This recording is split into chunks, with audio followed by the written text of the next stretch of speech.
With the Revenant episode, we got 3 new exotics, all with the focus around Stasis. If you haven't checked out my previous videos here on the channel, I've already created builds around the new Warlock and Hunter exotic, which means the last one we have here is going to be Titan. What I will say is that even though these boots really aren't made for endgame content, they definitely make up for it for uniqueness and entertainment. Let's not waste any time and dive right into it. So, the Titans have new exotic leg armor called the Blastwave Striders. With this perk, gain resistance to your explosives, defeat targets to charge this armor, once charged, slide or deal explosive self-damage to rocket jump backward, and blast deadly shrapnel projectiles that spawn stasis crystals on impact, charge rocket jumps, grant frost armor. All in all, this exotic is very similar to hazardous propulsion, where if you get precision hits and kills, it charges up the rockets, use your class ability, and then it launches the rockets. The only difference with this is that if you deal self-damage or slide, it'll launch out those stasis crystals. Now, when it says gain resistance to your explosives, essentially, if you have any type of grenade launcher or rocket pistol, anything that you can deal self-damage to with a weapon that's explosive, guess what? You gain a lot of damage resistance. So if for some reason your teammate decides to run right in front of you, if you're doing DPS to a boss, you won't immediately blast yourself to smithereens. Now, what's pretty cool is that these boots actually synergize with the new exotic primary grenade launcher, the Alethonym, similar to how Necrotic Grips on the Warlock synergize with Osseous Shriga and Thorn. This functions similarly. Now, going over the perks, it functions very similar to Mountaintop, where the projectile will shoot straight, and if you launch it at the ground, you can actually launch yourself into the air, which is pretty cool. But with its intrinsic, dealing final blows with the weapon creates a single vestige at the target's location, impaling more powerful combatants with the projectile creates a steady stream of vestiges from the target.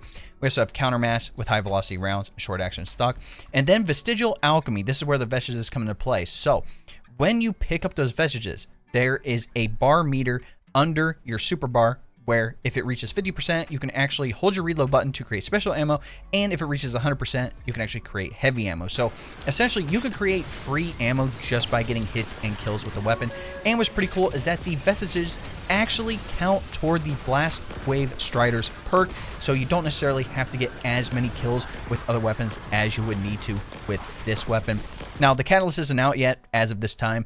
When Act 2 comes out, we'll get it, and it's supposed to get 1 for all. I'm not sure about any type of stat bumps or anything like that, but 1 for all is going to be fantastic with this thing. Now, going over the subclass, I actually found myself utilizing the base Stasis subclass more than Prismatic. Prismatic is definitely great. We still have access to Transcendent. You can gain a lot of different types of buffs, but with Stasis, pairing up with the artifact perks and the weapon and how Blastwave Striders works with the stasis crystals coming out, it just works out a lot better with just base stasis, in my opinion. So for my abilities, you can use whatever barricade that you like. For movement, I like strafe, but you can use what you like here. We only have the 1 melee, which is Shiver Strike, and then I'm using the Glacier Grenade. Now, the reason for that is because of our aspect Tectonic Harvest. Shattering a stasis crystal or frozen target creates a stasis shard. This shard grants melee energy when picked up by you or your allies. While Tectonic Harvest is equipped, picking up stasis shards grants stacks of frost armor. So not only can we get our melee back faster just by picking up those stasis shards, we also get damage resistance with frost armor. The second aspect I'm using is Howl of the Storm. So while I'm sliding, I can activate my charge melee ability to launch a wave of stasis energy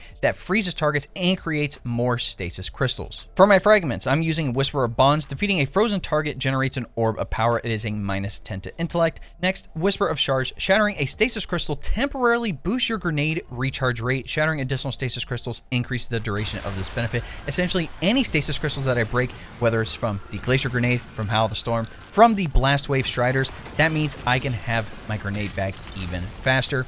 Next, Whisper of Conduction. I really like this one. Nearby stasis shards track to your position. It's a +10 to resilience and intellect. Instead of me having to go out to collect those stasis shards, as long as I'm close enough, they'll automatically track to me and still give me all of the benefits.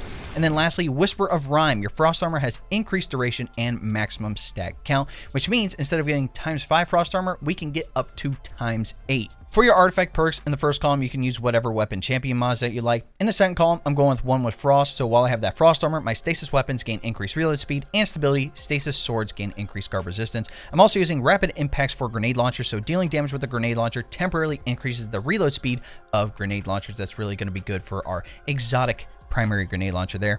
In the third column, Crystalline Converter is fantastic. So when you gather stasis shards, it'll actually charge this perk. Your next powered stasis melee hit creates stasis crystals equal to the number of stacks you have. So on top of having, Howl the Storm create stasis shards, as long as we hit a target and the perk is filled up, we can actually have more stasis crystals on the field, which means more Stasis shards, which means more frost armor and melee energy back.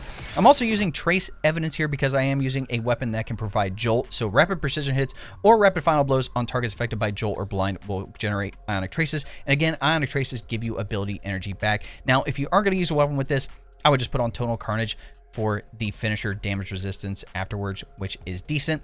Now, in the fourth column, I'm using Armor of Aramis. While Frost Armor is active, taking critical damage from combatants causes you to emit a freezing burst. Hail the Storm is very important. Shattering Stasis Crystals releases shards of ice that damage and slow targets. This is great considering the amount of Stasis Crystals we're going to be making. Also, Concussive Reload. Using a grenade launcher to damage a boss, a champ, or break a combatant shield weakens them. Again, that is a free weaken proc with grenade launchers. And in the final column, I like Brain Freeze, number 1, so frozen combatants become surrounded by a chilling fog, which slows combatants that aren't already. Weapons with the Dark Ether Reaper origin trait deal more damage to frozen targets. Essentially, as long as the target is frozen, it creates a mini dust field, essentially, so that can be pretty good. Now, you can either use Conductive Cosmic Crystal, so your arc and void abilities and weapons with the Dark Ether origin trait do bonus damage to targets that are affected by a stasis debuff. I will be using my heavy grenade launcher for this, but you could also go with Served Cold, so when you pick up a stasis shard, it'll also grant you class ability energy. Considering we're not really using our class ability here a lot, I don't see a reason for this one. Or you could potentially go with Kinetic Impact, so sustained damage with a power grenade launcher causes the combatant to emit a shockwave that damages nearby combatants, and it also allows you to stun unstoppable champions. Speaking of weapons, I like pairing up the Alethonym with my special sidearm, the Indebted Kindness. Since the Alethonym is a primary grenade launcher, I'm never going to run out of ammo, which means I can have a special weapon in the energy slot, which is pretty good. Again, mine comes with beacon rounds and volt shot, so I can jolt those targets and take advantage of trace evidence for those ionic traces. So that's why I like using it here. Honestly, any special weapon will work here. Again, I have arc. I'm making sure I match that up with some of my armor mods, which we'll talk about later. Again, I could potentially use Forbearance, go the triple GL route.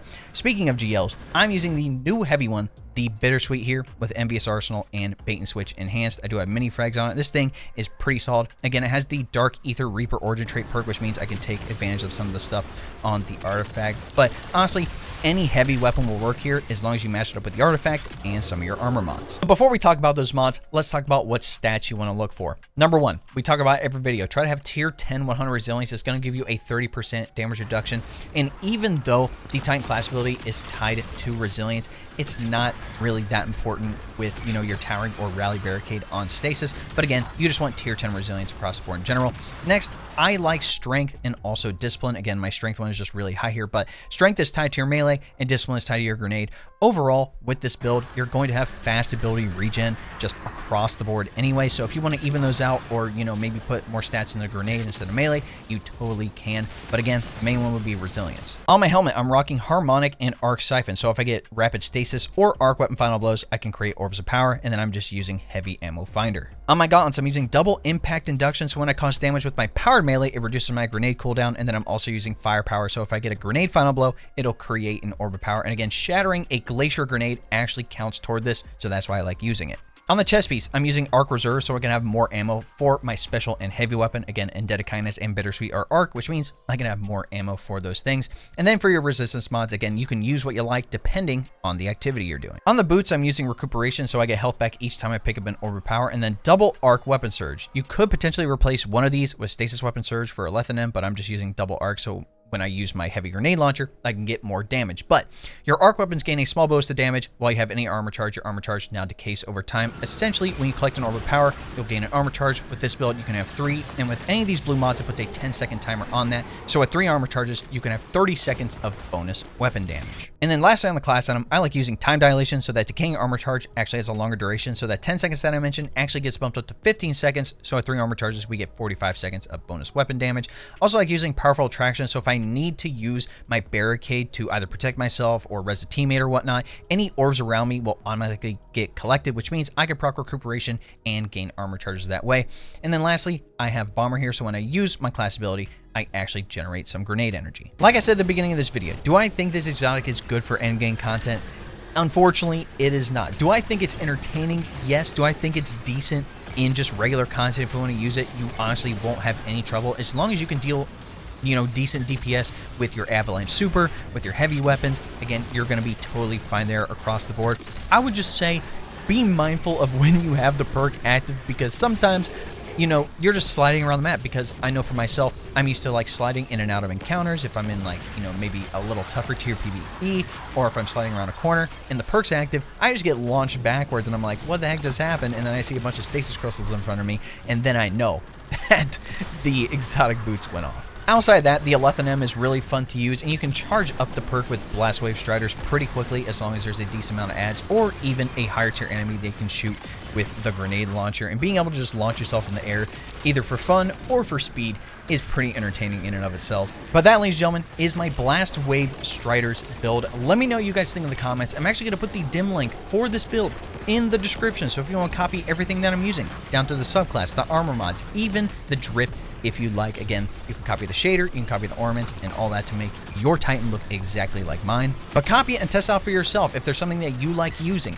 under the subclass, for armor mods, for weapons even. Even if you like using Prismatic, like I said for myself, I don't think Prismatic is bad with the setup at all. I just had a lot more fun using base Stasis with the exotic. In any event, if you enjoyed the video, be sure to drop a like on it, subscribe to the channel, and turn on that bell next to notification so you don't miss out on any other Destiny builds here on the channel. If you didn't know, we live stream here on YouTube and also over on Twitch. That link will be in the description. We will be doing Vesper's post-dungeon help. So if you want help with the dungeon, you know, come by stream, hop in the chat, say something. If we're running it, we can definitely help you out. And if you want to be proactive, join my Discord. We're going to have plenty of people looking to run the dungeon. So if you would like help, whether it's from me or somebody in my community, definitely hop in. And lastly, if you want to help support the channel even more, you can look into becoming a member. If you don't know what a membership is, it's essentially like a Twitch subscription, but it is technically cheaper. In any event, you do get access to the exclusive emotes, the monthly badges, and other cool stuff here on the channel. Mainly being, you can get access to all of my long form videos early. So if you want to see